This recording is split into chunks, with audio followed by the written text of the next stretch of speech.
swear I have devised a recipe for oven fries so crunchy you will think they were deep fried. Want proof? And unlike quote-unquote real fries, these are easy and clean to make in your house. Well, this is better than a title like Why I Season My Bowl and Not My Fries. Although that is catchy as well, isn't it? Easy and clean. I have done this before in the past, and they're not easy, and they're not clean, and it takes a lot of time. If you haven't seen our review of Adam actually making his video of why he seasons his cutting board and not his steak, be sure to check that video out because, trust me, it's something else. How do you get them so crunchy? Well, you gotta think like a Brit. True. I mean, my dad grew up in England and they used to sell the little bits of batter, I think they're called scraps, where you take the fish and chips and that fish and chip batter, the leftover residual stuff that's in the fryer, they actually collect and then sell that.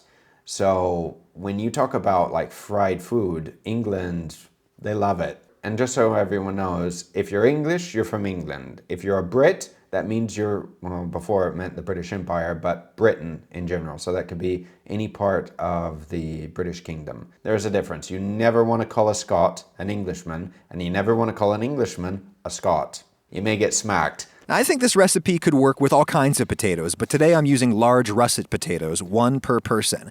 And I'm peeling them just to maximize the starchy surface area that will get crispy, but you really don't have to peel them if you don't want to.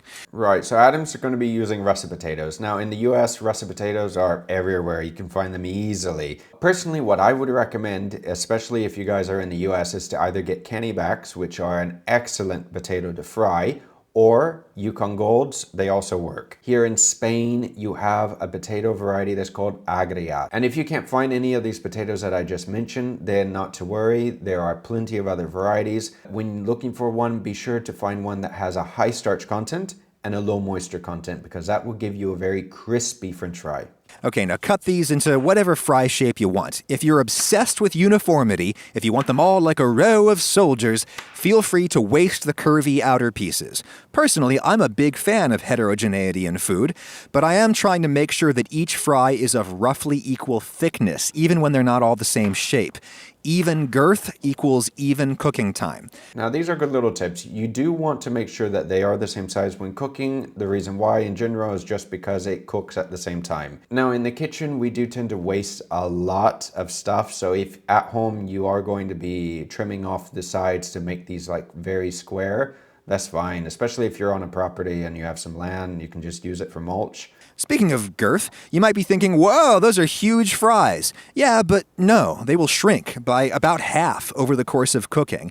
And they'll still be on the big side, like steak fries, but they'll need to be thick, otherwise they'll break apart with this cooking method. If you really want to make your life easy, cut your potatoes into wedges, easy to cut and super sturdy throughout the cooking. Now what Adam is making right now in the UK would be called chips. Chips are not potato chips like we have in the US, you know, there's potato chips. They're actually French fries, or big French fries. And usually when making chips, I mean, Heston Blumenthal has his triple cook method for chips, which works very well. We normally cook them several times to try to get the perfect consistency, because you want the interior nice and soft, but you want the exterior crispy. And to get the perfect chip is a very important thing. We had chips on the menu in Berners Tavern in London, but they used to take a lot of time to prep. Into a big saucepan they go. And yeah, this is a lot of fries. One of the advantages of this recipe over conventional fries is you can cook enough of them for like 4 people all in one batch and have them all be done at exactly the same time.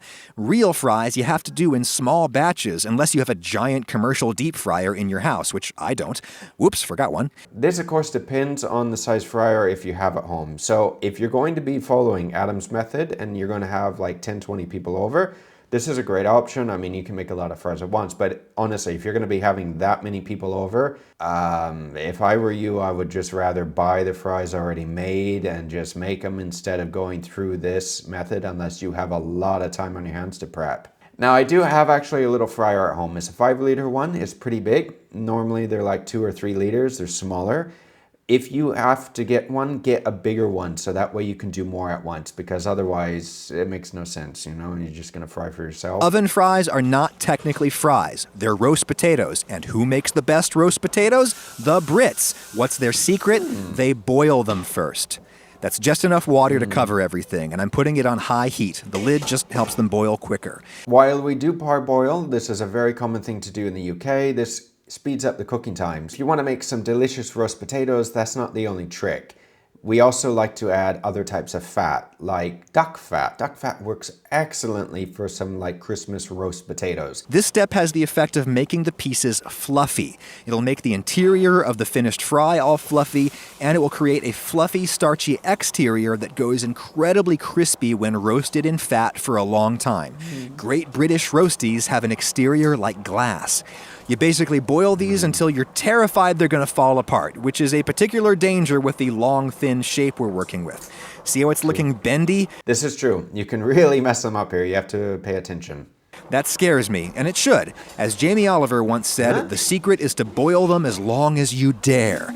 I did about 8 minutes. Adam takes his cooking advice from Jamie. Now I think I know where I season my cutting board thing came from. What I'm doing here is a classic technique called dressing the board. When you parboil potatoes, you don't want to parboil them until they're like falling apart on you and disintegrating. You want to cook them into where they're almost done, but they still have a bit of a firm center. All right, these are too delicate to just dump into a colander. Luckily, the better option is my preferred method for draining anything, which is to just open up a little gap between the pot and the lid and let the water fall out. Fries are intact, and there's no colander to wash. Here is my big roasting tray. I do my Thanksgiving turkey in this. You could use a baking sheet instead. What happened to the tray? Look at that tray. The poor thing. Look how many scratches are on it. I hope that this was not a Teflon coated nonstick pan. If you have a cooking tray or you have a nonstick pan that looks like this, throw it out. It's doing you more harm than good. Anything big enough to hold all of the fries more or less in one layer. Just gently dumping the fries in. Some of them are going to break, and that's just fine. Those will be extra crispy bits. Now, I use olive oil because it tastes good, but if you want a more traditional fry flavor, use a neutral oil, like peanut oil. Wait a minute. Adam's going straight from the water into the oven with the fries? You can't do that. These fries just came out of a pot of boiling water. They have absorbed water. You need to get rid of the moisture. How do you get rid of the moisture? The easiest way to get rid of them. Put the fries on a tray, flat on a tray, not like this, in the fridge, and let the fridge draw out all the excess moisture. But if you cool these down before, you get a much better quality. And when you go to actually cook them again, they will be a little firmer, so they won't break apart on you if you start to handle them. You still need to be careful. I'm pouring in a whole lot. They don't need to be swimming in oil, but they do need to be very well coated. And putting the oil onto the potatoes instead of into the pan first really helps get all the sides coated. What? If you put the potatoes in first before you put the oil in, well, how are you going to fully coat them? You're going to have to mix them, no? Like, you want to touch these the least amount possible. So if you don't put the oil on first, or in the pan first, then what's going to happen with the bottom piece that's already touching the pan? And with the amount of oil that Adam used here, you might as well just deep fry these, or pan fry these. Now, keeping in mind these are very delicate at this stage, give them a shake. We're just getting the pieces covered in oil and getting them all onto one layer in the tray. See that fluffy, beat-up surface on the fry? That is the magic. That's what's going to go incredibly crisp in a 450 Fahrenheit oven. Here they are after about 45 minutes. I'm just going to flip around the bigger pieces, make sure nothing is sticking. If they're looking a little dry, I'll add some more oil. No, I don't think these are any less caloric than deep-fried fries. Then just give them another shake. They'll be quite a bit more rigid at this stage, so you can be aggressive. Back in the oven they go until they're ready, which for me was another 45 minutes. Right, so the whole idea of doing these is that you're not deep frying. So with pan frying, you're frying with less oil than deep frying in a pan where the oil comes up either halfway or just barely covers whatever you're cooking. At least with pan frying, you're going to be cooking a lot faster than the oven. You're also going to be using less electricity or less energy to cook these. So it could save you a little bit of money in the end. Gonna depend on your oven and how you cut your potatoes. You might be thinking, good lord, this is a long time. Well, yeah, but it's mostly unattended time, unlike real fries, which require your constant love and attention. And this is time in which we can be, making the rest of the meal, because nobody just eats a plate of fries, unless you're a Canadian and you're making poutine. That's an idea for a video. Don't give Jack any ideas. Some of you can put mozzarella and do red sauce, like a pasta sauce. There's a whole bunch. Look online for different recipes. The thing is, though, is that with this video, Adam has already spent over 2 hours cooking. 45 minutes twice, plus another 20 or 30 minutes to bring the water up to temp and to actually parboil the fries.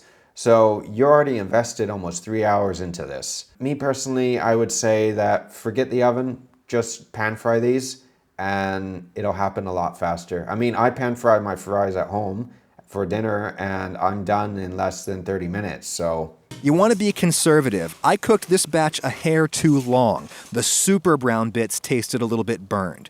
If you're worried that the fries don't feel totally crunchy and rigid yet, be aware that they will firm up a lot as soon as they cool down a little bit. Now, how do you drain and season these? It's easy. I'll show you in a sec. They look so oily. People keep thinking that this is super healthy for you. It's not that healthy for you. Okay, here's the draining method that I got from Anthony Bourdain's book, Rest His Soul. Towel goes in a big bowl. Dump the fries in, the towel absorbs the excess oil, then whip the towel out. Get back in there, you. A bunch of coarse salt goes in, and since we're already being non-traditional, let's go crazy. Little shake of garlic powder, a few grinds of pepper, chopped cilantro, then grate in a bunch of Parmesan, and toss. You can hear they've got that glassy British roast potato exterior. Okay, the title of this should have been Why I Season My Bowl and Not My Fries. With all jokes aside though, this is not a recipe if you have a cholesterol problem.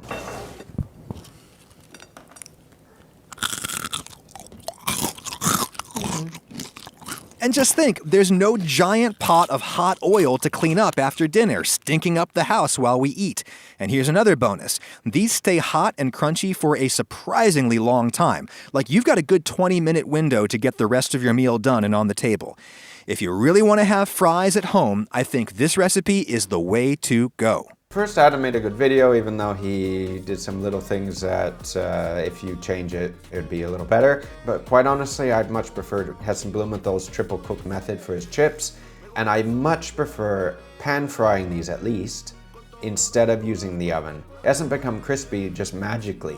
They've absorbed this oil, and you will be surprised when you pan fry to see how much oil your food actually does absorb. And be sure to check out my video, which I made a few years ago as well, which has a different method than what Adam used. It's similar, but different.